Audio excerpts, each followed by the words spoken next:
انتشرت ظاهرة اختفاء القبطيات في هذا الشأن. زوجة اسمها غادة صابر.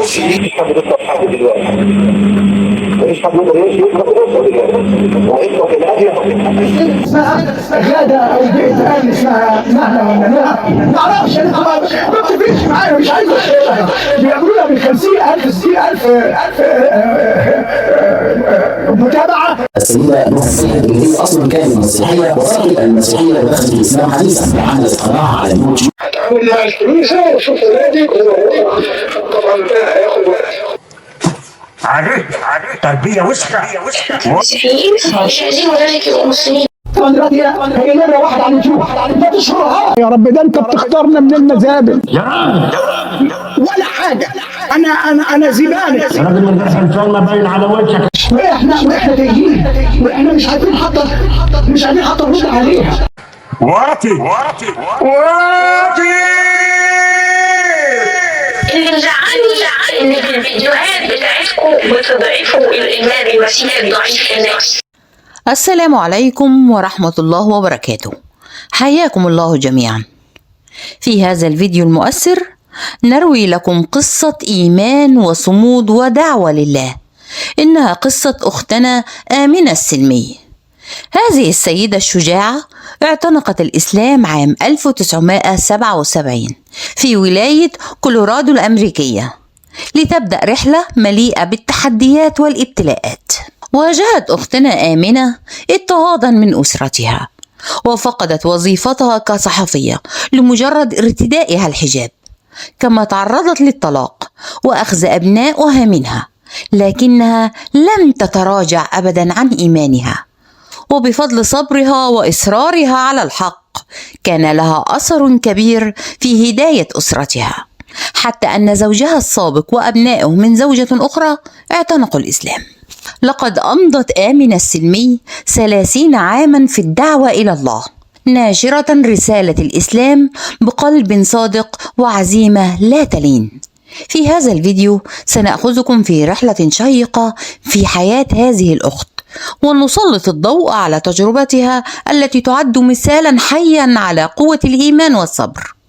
تابعوا معنا لتتعرفوا على تفاصيل قصة هذه الداعية الكبيرة التي كانت نورا في حياة الكثيرين. I love Islam. Islam is absolutely my life. There's nothing in the world as important to me as Islam. And there is nothing in the world that I am not willing to give up for the sake of Allah, for Islam, and for the Muslims. That's a fact. It's an unquestionable fact. Because Islam is everything to me, because I know the power of Islam. I know the power of Allah. I understand Allah's love. I understand His wisdom. I understand His mercy. I understand His justice. And I know there is nothing that is better. And I wish to share this with everyone. And the first thing I had to learn was how to present Islam and how to live Islam. You know, for those of you who know, I embraced Islam about 24 years ago to the consternation of most of my family.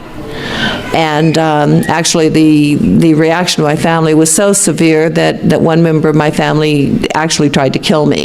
Another member actually arranged to have me committed to a mental institute because they couldn't believe that I would, go into Islam. And yet, by applying Islam to my life, by living Islam, most of my family is now Muslim. Alhamdulillah. The thing is that everywhere you go, if you actually are living Islam, if you are demonstrating Islam, you will impact people and you will change their mindset. Now, when we go up to Congress, we go up to the Capitol Hill, talk to our senators or whoever up there, some people go up yelling and screaming and threatening. I don't see that as the way in Islam. The way in Islam is to introduce them to the truth.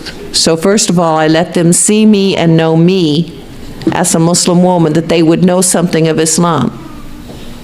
And then I can talk to them in gentle ways about what has to be done. And so we get a lot of things accomplished.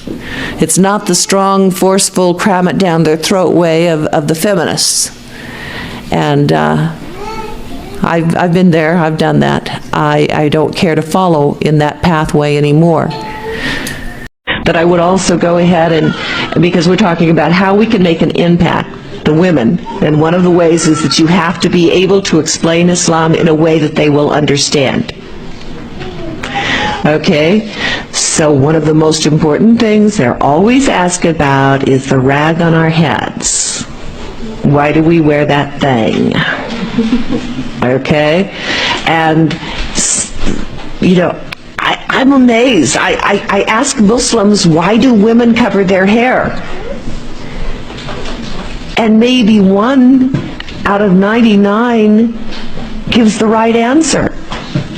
Now, if Muslims don't know why women wear this scarf, how do we expect non-Muslims to understand?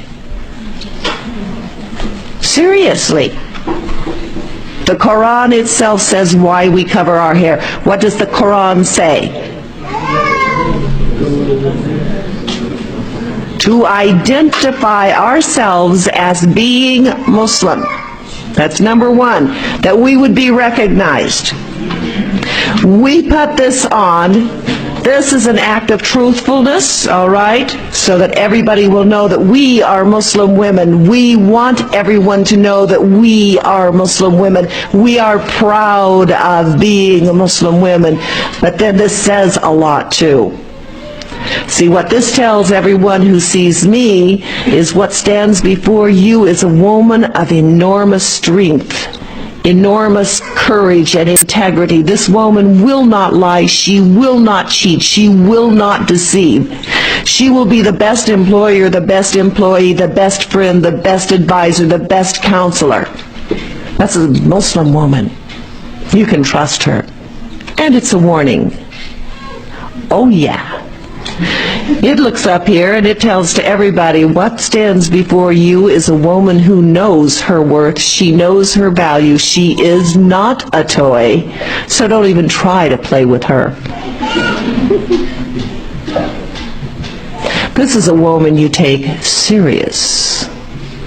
See, my hijab lets people know straight up front that I want to be set apart from everyone else. I want you to know who I am, and this is what you have a right to expect from me, and this is what I will accept from you. Therefore, when you come near me, leave your profanity somewhere else. I will not hear it. When you come to me, don't tell me stories about someone else. I do not eat the flesh of my brother. This identifies me as being a Muslim woman. Now the ayah goes further, you know, and it says that you would not be molested. And some people have taken the word molested and turned it into rape. It has nothing to do with rape. Actually, rape has nothing to do with sexual attraction. Rape is an act of violence and hate and domination. Old women, I mean ancient old women, even older than me, get raped. Okay? No matter what you wear, it doesn't matter because it has nothing to do with sex. They're not turned on, they're filled with hate. That's where rape comes from. It has nothing to do with sex. When it speaks of the protection comes from your attitude. Okay? Because I know what Allah has said about me. Then I'm going to have what I call the Islamic attitude.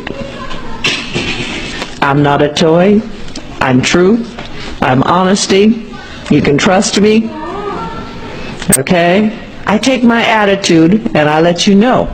You don't go past this point with me. I don't accept that. That's my attitude. And that attitude makes everyone notice. So when I walk in up to a shopping center, okay, everyone rushes to open the door for me. I expect it, so they do it. If I get on a bus, they'll get up and give me their seat. I expect it, so they do it. I'll walk into a room where they're telling a dirty story and they stop because they know I won't tolerate it. So I have the Islamic attitude. that lets people know what to expect from me. And at the same time, anyone who has trouble knows that they can come to me and talk to me about their problems, and that their problem will be safe, it'll be secure, and the guidance they get will be the best of guidance. Therefore, I do counseling not only of Muslims but of non-Muslims, because they trust me. They know they can trust me. See, these little things, and they may sound like little things, but they really aren't. But you see the difference in the way that I explain them to you? You see the difference in the way that I explain them to you? وفي ختام هذا الفيديو لا يسعنا إلا أن نقف بإجلال أمام مسيرة أختنا آمنة السلمي التي كرست حياتها لنشر رسالة الإسلام رغم التحديات والصعاب. بعد 30 عاما من الدعوة والعمل المخلص لله، وافت المنية أختنا آمنة يوم 5 من مارس عام 2010 إثر حادث سير أليم في نيويورك، بعد إلقائها محاضرة دعوية كانت آخر أعمالها في هذه الدنيا. لقد كانت مسيرتها مليئة بالتضحية والإيمان والثبات على الحق، وكان لها أثر كبير على الإسلام والمسلمين في أمريكا وخارجها. وبهذه المناسبة نستذكر بطاقة تعزية مؤثرة نشرت في إحدى الجرائد الأمريكية، وجاء فيها: نرجو من الله تعالى أن يدخل أختنا آمنة السلمي فسيح جناته، وأن يتجاوز عن سيئاتها، ومن منا ليس عنده سيئات، إلا أن رحمة الله وسعت كل شيء. جزاها الله خير الجزاء بكفاحها وتضحياتها من أجل الإسلام والمسلمين، وجعلها الله لمن زال منا على قيد الحياة قدوة في الثبات والالتزام وحب الله الخالص في جميع الأحوال. وندعو الله تعالى أن يرزقنا في أمريكا عددا من النساء الرائدات مثلها، والله يعلم أننا في حاجة إلى الكثير من أمثالها. رحم الله أختنا آمنة السلمي وجعلها من أهل الفردوس الأعلى، وأسأل الله أن يلهمنا الثبات والإخلاص في العمل كما ألهمها. إلى اللقاء في حلقة جديدة بإذن الله، والسلام عليكم ورحمة الله وبركاته.